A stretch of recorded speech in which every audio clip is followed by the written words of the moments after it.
जय हिंद warriors, this is Vikas Mishra and welcome to all of you on Utkarsh defence academy. प्यारे मित्रों, ये जो आज का सेशन है, जितने भी बच्चे एयरफोर्स फेज 2 की तैयारी कर रहे हैं उसमें जीडी के दौरान वो कुछ ऐसी गलतियां करते हैं जिनकी वजह से वो बाहर हो जाते हैं और वो कहते हैं सर मैं तो सारी चीजें सही कर रहा था, एग्जाम वालों ने वहां से मुझे बाहर कर दिया। लेकिन आप वो छोटी छोटी गलतियां बचा सकते हैं जिससे आप अपने सिलेक्शन को फाइनल वे तक पहुंचा सकते हैं। प्यारे मित्रों, आइए एक एक पॉइंट मैं यहां पर डिस्कस करने वाला हूं कि वो कौन कौन से पॉइंट्स हैं कि आपको वो करने हैं और कौन कौन से पॉइंट्स हैं जो नहीं करने। तो आज हम यहां बात करने वाले हैं जीडी में डूज और डोंट्स के बारे में। चलो बेटा देखते हैं आज हम। तो सबसे पहले मैं बात करूंगा डोंट्स कौन कौन सी चीजें हैं। डोंट्स का मतलब है वो कौन कौन सी बातें हैं जो आपको जीडी के दौरान नहीं करनी है। तो उसमें सबसे जो पहली बात है, talk irrelevant things and distract the discussion. Discussion के दौरान कोई इररेलीवेंट का मतलब होता है अप्रासंगिक बात करना। मतलब ये है कि जो मुद्दा चल रहा था, जो जीडी में टॉपिक दिया था, तुमने उससे हट के 2 लाइन बोल दिया और टाइम ही टोटल 1 आध मिनट का ही मिलने वाला, उसमें 2 लाइन आपने बोल दिया, मतलब 30 सेकंड आप ऐसे बर्बाद कर दिए। एंड डिस्ट्रैक्ट द डिस्कशन, और आपने ऐसी कोई बात बोली जिससे डिस्कशन डिस्ट्रैक्ट हो गया। कोई आपने ऐसा टॉपिक बोल दिया जो उससे रिलेटेड नहीं था, ऐसी बात बोल दी जो जाति सूचक किसी को हर्ट कर गया, कोई था जो लिंग सूचक आपने बोल दिया। तो ये सारी बातें। अगला, argue and shout during the GD. भाई साहब, आपने बहस कर ली, किसी बच्चे ने कहा कि ऐसा होता, आपने कहा नहीं नहीं ऐसा नहीं होता, बहस पर आ गए या आप उस पर जोर जोर से चिल्लाने लगे। आप वहां झगड़ा करने नहीं गए हो, आप वहां मारपीट करने नहीं गए हो, आप वहां डिस्कशन, अपने विचार को व्यक्त करने गए हो। उसका मूल्यांकन सामने बैठा व्यक्ति करेगा, आप नहीं। तो आप अपने विचार को पोलाइटली रखोगे। और तीसरा पॉइंट है, लुक एट द इवेल्युएटर्स और पर्टिकुलर ग्रुप मेंबर। कभी कभी कुछ बच्चों की आदत होती, एक ही बच्चे को देख करके, उसी को देख करके वो पूरा डिस्कशन किए जा रहे हैं। 2 ही बच्चों को देख करके जब बोल रहे हैं तो केवल उन्हीं की तरफ। या कुछ बच्चों की और भी बुरी आदत होती है कि इवेल्युएटर जो सामने बैठा हुआ ऑफिसर, उसी की तरफ देखकर ऐसा लग रहा है उसी को समझा रहे हैं कि नहीं ये मुद्दा आपको मैं समझा रहा हूं। नहीं, ऐसा नहीं करना, आपको बराबर निगाह बनाए रखनी है और इवेल्युएटर से बचाना है। और बढ़ते हैं आगे। अगला, over speak, intervene and snatch others chance to speak. Over speak, 3-4 बातें मैंने इसमें की। ओवर स्पीक का मतलब कभी कभी कुछ लोग ऐसे टॉपिक पर इतना ज्यादा बोल जाते हैं कि ग्रुप को लगने लगता है यार ये कुछ ज्यादा ही बोल रहा है। इंटरवीन, कोई व्यक्ति बोल रहा है, कोई बच्चा बोल रहा है, आप बीच में ही टोक दिए, उसका पॉइंट खत्म होने से पहले बोल दिए जल्दबाजी में। देखो, तैयार रहना अलग बात है कि वो जैसे खत्म किया आपने शुरू कर दिया, ये भी एक बहुत अच्छा चांस और बहुत अच्छी ट्रिक है अपने आप को रिप्रेजेंट करने की। लेकिन उसने खत्म नहीं किया, उसके बीच में आप बोल गए, that is called interruption. Interrupt नहीं करना। और snatch others chance to speak, अगला अगला आदमी बोलने जा रहा, उसने एक ही शब्द बोला था, आप बीच में कूद गए। नहीं, उसने शुरुआत कर दी है, लेट हिम स्पीक, उसके बाद आप अपने चांस का वेट करो। और अगला, initiate the discussion if you do not have sufficient knowledge about the given topic। कभी कभी कुछ लोगों को चांस तो मिल जाता है कि उन्होंने फट से बोल दिया कि स्टार्ट वो कर रहे हैं, लेकिन उनके पास पर्याप्त नॉलेज नहीं था, क्योंकि स्टार्ट उसी को करना चाहिए जिसके पास उस टॉपिक के बारे में ठीक ठाक नॉलेज हो। और अगर आपके पास नॉलेज नहीं और आपने स्टार्ट भी कर दिया तो ये आपके लिए एक बहुत ही बड़ा सेटबैक का काम करेगा। अगला देखो, मेंशन इरेटिक स्टेटिस्टिक्स। अब यहां पर आपने कोई ऐसा डेटा आपने डाल दिया, कोई ऐसी बात आपने बोल दी कि जो लोगों के लिए उनको लगने लगा नहीं ये तो गलत ही बात है, एकदम बचना है। Put others in an embarrassing situation by asking them to speak if they don't want. कभी कभी कुछ लोग ऐसा बोल देते हैं या ऐसा बिहेव करते हैं जिससे अगला आदमी को शर्मिंदगी महसूस हो।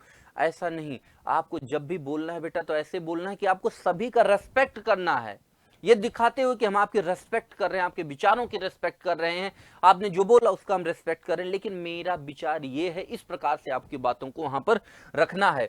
अब हम आगे फिर बढ़ेंगे। Display low self confidence. कभी कभी आपके पास नॉलेज भी है, आपको चांस भी मिला, लेकिन आपका सेल्फ कॉन्फिडेंस वहां पर लो है बेटा। With शैकी voice and trembling hand, ऐसे हाथ कांप रहे हैं, आवाज जो है बीच बीच में कट रही है, ऐसा लग रहा है जैसा इनका गला सूख गया है। नहीं बेटा, ये सारी बातों को आपको अवॉइड करना, कम बोलो, सॉलिड बोलो और सही बोलो। Try to dominate the discussion. कभी कभी कुछ बच्चे ऐसा करते हैं कि वो क्या करते हैं, डोमिनेट मतलब कब्जा कर लिया उन्होंने पूरे डिस्कशन पे, ऐसा बोलते हैं कि और कोई बोलने ही ना पाए। आपको माहौल ऐसा बनाना है कि आप अपनी बात को बहुत विनम्रता पूर्वक रख रहे हैं और दूसरे वाली बात सुन भी रहे हैं और उसका सम्मान भी कर रहे हैं। अगला देखो बेटा, pose negative body gesture like touching the nose, बार बार नाक में उंगली डाल के सोच रहे हैं आज पूरी सफाई कर लेता हूं। Leaning back on the chair, ऐसे करके बैठ गए हैं। Knocking the table with a pen, ऐसे ऐसे पेन पीट रहे हैं या हाथ ऐसे ऐसे कर रहे हैं या फिर कान खुजा रहे हैं, बाल वाल बार बार सही कर रहे हैं या फिर ऐसे कुछ बाल खुजला, नहीं, इन सब से दूर रहना, एकदम शांत अटेंटिव आपको बैठना है अपने पोजीशन में, अपने पोस्चर में। आइए इसी के साथ हम बढ़ते हैं डूज। वो कौन कौन सी चीजें हैं जो आपको करना, नहीं करना पे तो हमने बात कर लिया, अब करना क्या है सर ये भी बता दो, तो अब उसको मैं लेकर के हाजिर हूं। तो भैया इसमें जो सबसे पहला काम आपको करना है, सबसे पहला काम आपको करना, make short contribution of 25 to 30 second 3 to 4 time. GD के दौरान अगर आप बोलना भी चाहते हो तो आपको 25 से 30 सेकंड पर ही बोलना, इसके लिए प्रॉपर प्रैक्टिस की जरूरत है। अभी से प्रैक्टिस रोज करो कि ऐसा ना हो आपने खींच दिया उसको 1-1.5 मिनट, नहीं, समय सबको मिल रहा है और सबको लगभग इक्वल समय मिलता है। और ऐसा नहीं कि 10 बार बोल दे, नहीं, कोशिश करो मैक्सिमम, ये मैक्सिमम में बात कर रहा हूं, maximum 3 to 4, maximum 3 to 4 time से ही, बस 3 से 4 बार, इससे ज्यादा नहीं।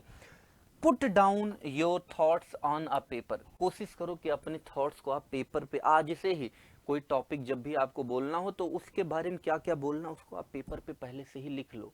पेपर नहीं तो माइंड में कम से कम ये सोच लो, नहीं इस चीज के बारे में यही 3-4 बातें बोलूंगा।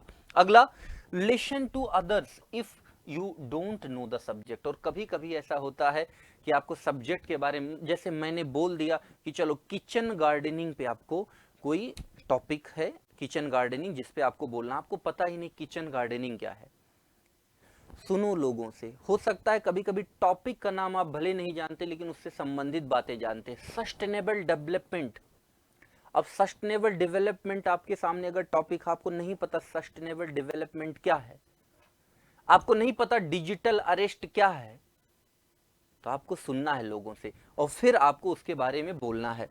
अगला हम बात करेंगे listen to the subject carefully.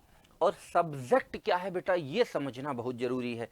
कभी कभी पता चला कि जीडी का टॉपिक उसने टेररिज्म बोला, आपने टूरिज्म सुना है, आप टूरिज्म पे बोलना शुरू कर दिए, या उसने टूरिज्म बोला आप टेररिज्म सुन लिए, सुनने में मिस्टेक हो गई तो फिर वहां पर दिक्कत हो जाएगा। उसने टेररिस्ट के बारे में बोला आप टूरिस्ट सुने, उसने टूरिस्ट के बारे में बोला आपने टेररिस्ट सुना, तो फिर ये गलत हो जाएगा। अगला, support your point with some facts and figure.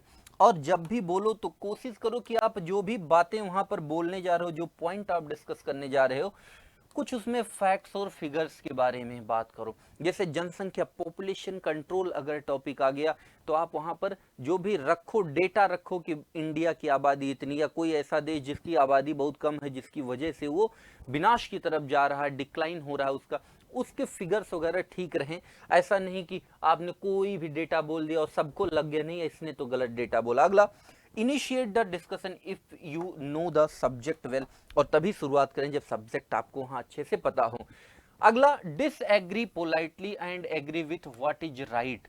और अगर आप किसी बात से असहमत हैं तो ऐसा नहीं कि उसको ऐसा आप डिस्कशन स्टार्ट कर रहे हो कि आपने डांट दिया, आपने बोल दिया नहीं आप गलत कह रहे हो अब मैं बताता हूं सही क्या है, नहीं, ऐसा नहीं। बहुत ही विनम्रता पूर्वक, बहुत ही पोलाइटली आपको डिसएग्री वहां से करना है और आपको agree with what is right. आप बोलो कि आई एग्री विथ यू, मैं आपसे सहमत हूं लेकिन मेरी बातें ये हैं। आगे देखो, स्पीक पोलाइटली एंड प्लीजेंटली। और जब भी आप बोलो तो एकदम शांत होकर, विनम्र होकर के, और कोशिश करो चेहरे पर एक हल्की मुस्कान के साथ आप किसी बात को बताओ। हाँ, अब ऐसा भी नहीं है, टॉपिक के आधार पर चेहरे का एक्सप्रेशन होना चाहिए। कोई हॉट टॉपिक है तो तो आपको ऐसा बताना कि नहीं आप बहुत चिंतित हो, आप समझते हो इस बात को, आप जो बात बोल रहे हो वास्तव में सोचने वाली बात है, तो उस हिसाब से अपना फेशियल एक्सप्रेशन रखना है। Respect contribution from others members, और दूसरे लोगों का जो कंट्रीब्यूशन उसका रेस्पेक्ट करना। अगला, summarise the discussion if the group has not reached a conclusion. कभी कभी हम बातों को बताते बताते इतना लंबा खींच देते हैं कि हमें समझ ही नहीं आता कि इसको हम एंड कैसे करें। छोटे छोटे सेंटेंस बोलो, छोटा छोटा, लेकिन ये ध्यान रखो कि हमें खत्म करना नहीं। शुरुआत हमने बहुत अच्छा किया, अब समझ ही नहीं आ रहा एंडिंग कैसे करें। हमने बोल दिया, हमने कहा शिक्षा, इसके बारे में कुछ आ गया और हमने बोलना शुरू किया। हमने कहा प्रगति और प्लय दोनों ही शिक्षक की गोद में पलते हैं। अगर शिक्षक अच्छा निकल जाए तो आदमी कलाम साहब बन करके अग्नि 5 जैसे मिसाइल की मिसाल कायम कर देते हैं बनाने के। और अब आपको और कहने के बाद समझ नहीं आ रहा, अब दूसरा एग्जाम्पल किसका दूं? किसी डकैत का दे दूं, किसी टेररिस्ट का दे दूं, किसी कैनिबल का दे दूं? आपको नहीं समझ में आ रहा है, ऐसा कोई डिस्कशन स्टार्ट नहीं करना है। आगे, give others a chance to speak, और ये बहुत इंपॉर्टेंट बात है। आप अपना माहौल ऐसा क्रिएट करो कि दूसरे लोग आपके डिस्कशन को आगे बढ़ाने के लिए, आपकी बात को बोलने के लिए, कभी कभी कुछ लोग डिस्कशन ऐसे फिनिश करते हैं कि अगला आदमी जो रहता है वो सोचता है यार इसकी बातों पे मैं एग्री हूं तो कैसे हूं, डिसएग्री हूं तो कैसे हूं। नहीं, आपको माहौल ऐसा बनाना है कि और भी लोग उसमें शामिल हो सकें। तो प्यारे मित्रों, ये थी बहुत ही इंपॉर्टेंट जानकारी आपके लिए। इन सभी को निश्चित रूप से जानकारियों को आप इकट्ठा रखिए और इनको आप इम्प्लीमेंट करेंगे, बेहतरीन रूप से आप जीडी को क्लियर करके वहां पर आएंगे। अगर जानकारी सच में अच्छी लगी हो तो कमेंट बॉक्स में आप प्यारे मित्रों जरूर कमेंट करके बताइएगा जानकारी कैसी लगी। इसके अलावा कौन कौन से टॉपिक्स हैं जिनको आप जानना चाहते हो, जिनके बारे में आपको यहाँ पर कोई डाउट है, कोई दिक्कत है, कोई कन्फ्यूजन है, जीडी से लेकर A to Z फेज 2 के बारे में कमेंट बॉक्स में जरूर कमेंट करके बताइएगा और ऐसी ही जानकारियों के लिए जुड़े रहें। जय हिंद प्यारे मित्रों।